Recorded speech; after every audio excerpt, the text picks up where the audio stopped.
All right, it's only been a few days since the Topps basketball license was taken over, and we have our second preview already. So, yeah, let's dig in.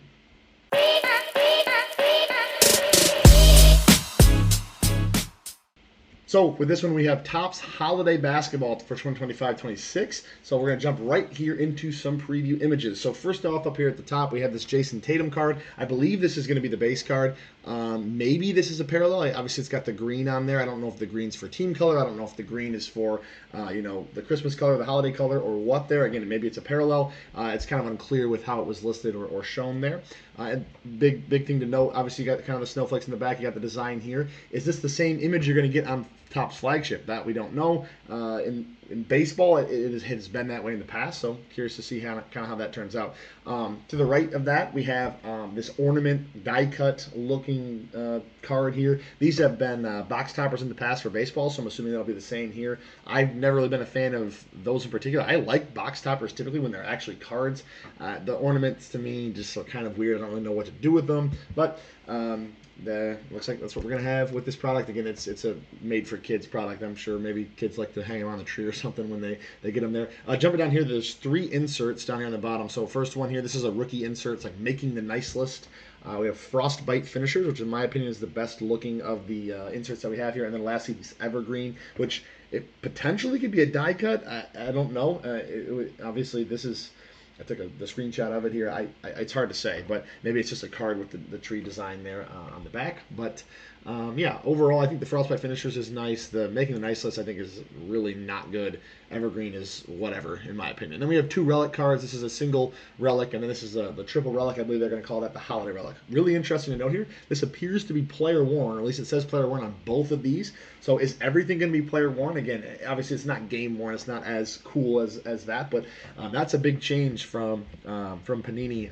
Panini typically for vets would have game worn stuff, but that player worn rookie stuff is pretty interesting for sure. I mean, especially right off the bat here. So I definitely like that if that's the case. But getting into some of the details here, in terms of the actual SKUs or what the boxes are going to look like, there's no information released yet. The preview or the release is coming out on the 7th.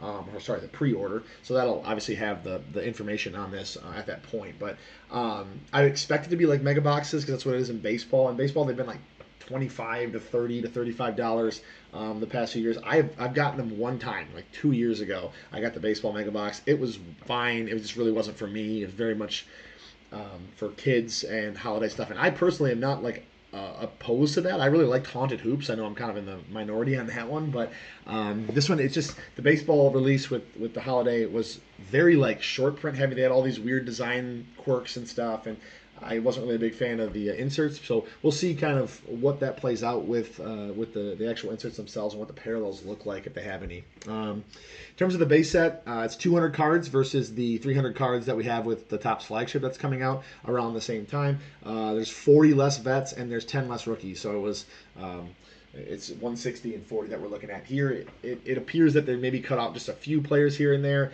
That some of the retired vets are not in the set either, I believe, by looking at it. Interestingly, there's 2 sets of super short prints listed. One's holiday variations, one's holiday backs variation. Don't know what the difference is there. It'll be interesting to see. There doesn't look like there's crossover. They're not the same list of players. And also it appears it's not the entire set of the base cards. So don't really know what that means or what that looks like. Is it going to be a base card that looks slightly different? Is it going to be a totally different card altogether? The fact that this is variation leads me to think it'll be a variation on the base card, but interesting to see. And then also my other question with that is there just short prints that are not on the checklist there? Maybe every card has a short print, but only a select few players have super short prints. So we'll see what that is when the information comes out or when the product itself comes out. Here are the 4 inserts. Again, these 3 we saw: the Frostbite finishers, making the nice list, and Evergreen. The vets, the Hidden Elf is the last one. It is an all vet set checklist. I'm interested because actually Franz does have a card in that set, so I'm very curious to see what that is and what that looks like. In terms of who's on the sets, the rookies are on the making the nice list. It's all rookies. The Evergreen is all vets, and the Frostbite is a mixture of both. From there, you do have those relics and autos. Again, we saw what the relics look like. Don't know what the autos look like. I'm not sure if it'll just be a base card, if it has a separate design for it. What is interesting, there are the dual player relics. So Like, for example, there's a Franz and Paolo dual relic. If those are player worn or game worn, those would be awesome in my opinion. So it'll be interesting to see kind of if that's the case or not. I would be interested personally if that is how it is. And I believe in the past too there was like a guaranteed relic in a box. That may be what they're aiming for. There's quite a long list of relics available. They have those holiday relics, and obviously just the general player relics here. There's a mixture of rookies and vets. For the autos, there are vets and rookies mixed in. What's interesting is they're listed like two separate ways, and this happens a lot with tops. And sometimes it means that there's a design difference, sometimes it doesn't, and it's just I don't know what the reason is, but it lists like autos base 1 and autos base 2, so who knows why that is. I counted the names. I didn't look to see if there was repeats between the two lists or anything, but I counted 95 names or around 95, so decent size of possibilities there on the autos, which typically is a bad thing because it means you're more likely to get worse ones, but yeah, we'll see. Again, I can't imagine you're going to be getting a lot of autos out of this, but we'll see because it's probably heavily printed. But anyways, here's my take here on positives and negatives. I think for positives, it is a unique set. It's fun as a holiday present in theory. In the past, I've always felt like it kind of is hard to find. You know, like, is this going to just get swallowed up by everybody who's excited that Topps has a new license and you're not even going to have it available? And sometimes I always feel like it doesn't necessarily play out that way. They always release it weird, like it's way too early. Like, again, if this is coming out in October, but it's meant to be like a winter holiday theme, it's a little early. So does it actually even get used in that way? I don't know. And then maybe these SPs will be fun to hunt or find or collect. But I'm definitely skeptical if you can't tell. The negatives, I don't think any of this will hold value. That's just traditionally how I've felt it's gone on the baseball side.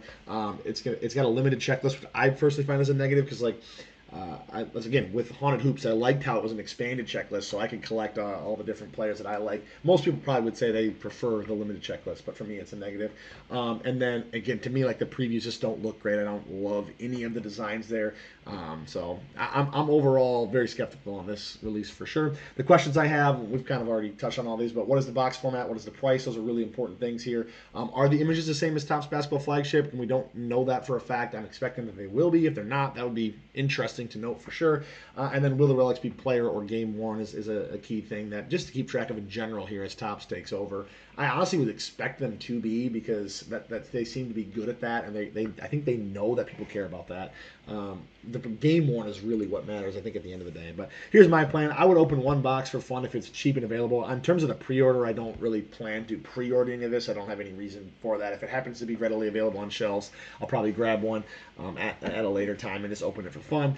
And then I might collect some PC singles. Again, Franz actually has, like I said, he actually has a insert in that Hidden Elf set. He does have one of the SSPs, so if I would probably look for those if they're anything decently cool. I would like to collect them, and we'll see what SSP actually means, if they're actually rare or not.